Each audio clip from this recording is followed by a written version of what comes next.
Halo adik-adik, ayo kita taati panduan sidang anak-anak online. Berpakaian rapi dan sopan. Ikuti kakak gembala. Sungguh-sungguh berdoa. Sungguh-sungguh menyanyi. Dan mendengarkan firman Tuhan. Tidak melakukan Makan, main handphone, tiduran dan lain-lain. Tuhan Yesus memberkati. Amin. Hai adik-adik kelas penyerbu, Cici senang banget nih bisa ketemu lagi sama kalian di sidang anak-anak online ini. Sebelum Cici bercerita, marilah kita berdoa terlebih dahulu ya. Tuhan Yesus, terima kasih Tuhan atas pagi hari ini, Engkau masih memberkati setiap diri kami. Tuhan Yesus, kembali kami datang lagi ke hadapan-Mu untuk mempersembahkan diri kami. Kembali Tuhan, Engkau jaga hati kami, Engkau jaga telinga kami, supaya bisa terbuka terhadap setiap firman-Mu. Terima kasih Tuhan, amin. Adik-adik, setiap orang menginginkan hal yang terbaik dalam hidupnya. Tapi Tuhan Yesus tahu apa yang terbaik bagimu. Tuhan Yesus juga sudah menyediakan hidup yang kekal, mahkota, dan jabatan raja. Tetapi iblis sangat tidak rela jika kamu mendapatkan hal ini. Iblis mau kamu kehilangan mahkota dan jabatan rajamu. Sebagai gantinya, iblis mau kamu ikut dia ke dalam kegelapan. Hati-hati, jagalah dirimu, jangan sampai tertipu oleh iblis. Ini adalah gambar dugaan kapal Titanic. Kapal Titanic itu panjangnya 268 meter, lebarnya 28 meter, dan tingginya 53 meter, serta beratnya 46.000 ton. Kapal ini terdiri dari 11 tingkat. Kapal ini sangat megah dan seharusnya merupakan kapal yang tidak bisa tenggelam. Namun, pada tanggal 15 April tahun 1912, dini hari pada jam 2.45, kapal Titanic tenggelam. Di dalam kapal Titanic, para penumpang bisa melakukan aktivitas apapun, makan, minum, berenang, shopping, nonton film. Semua hal yang menyenangkan ada di kapal itu. Kalau penumpang bersenang-senang, maka para pelayan tidak bisa bersenang-senang. Mereka bekerja keras membersihkan kamar, menyediakan makanan, mencuci piring dan gelas, dan banyak pekerjaan lainnya. Ketika para penumpang sedang bersenang-senang dan semua pelayan bekerja keras, mereka tidak menyadari kalau kapal Titanic yang mereka tumpangi itu sedang tenggelam.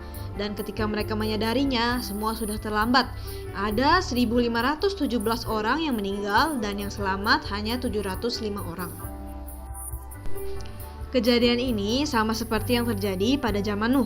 Pada zaman Nuh, semua orang terus-menerus berbuat dosa. Mereka juga tidak peduli pada Tuhan. Setiap hari mereka mabuk dengan pesta-pesta, kawin dan mengawinkan. Nuh terus memperingatkan mereka untuk bertobat, tetapi semua orang tidak peduli pada Nuh, malah menertawakan Nuh sekeluarga. Nuh dan sekeluarganya tidak terpengaruh oleh orang-orang itu. Nuh tetap membangun bahtera. Akhirnya seluruh dunia tenggelam dalam air bah, tetapi Nuh dan keluarganya selamat karena mereka tinggal dalam bahtera. Adik-adik, banyak orang termasuk kamu dan kakak yang tidak mengetahui bahwa dunia ini seperti kapal Titanic yang akan tenggelam karena kita semua mabuk. Ada orang yang mabuk dengan game-game seru, tidak berhenti main, akhirnya hidup kamu rusak karena kecanduan main game. Ada yang mabuk dengan acara-acara televisi sehingga pikiranmu rusak, nilai-nilaimu jelek, dan kamu menjadi orang yang tidak berguna.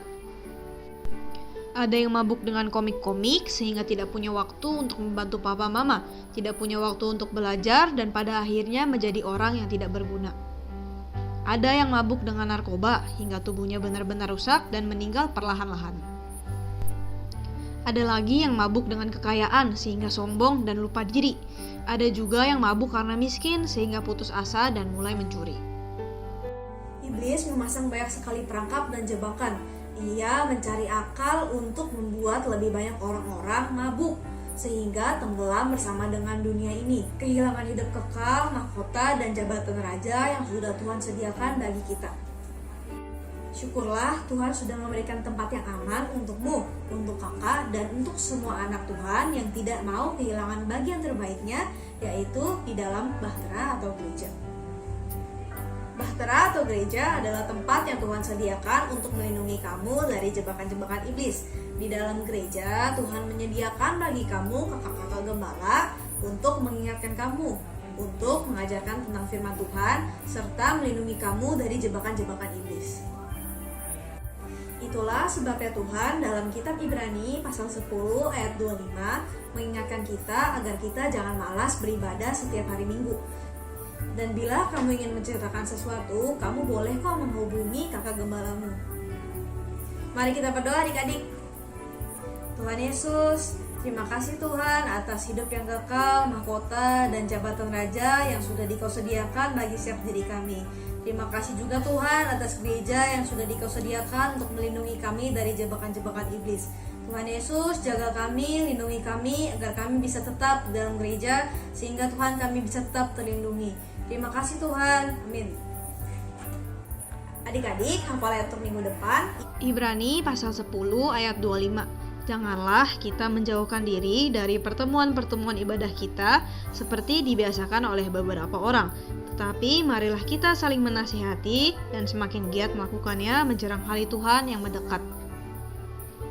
Jangan lupa dihafal ya adik-adik. Sampai jumpa minggu depan. Tuhan Yesus memberkati.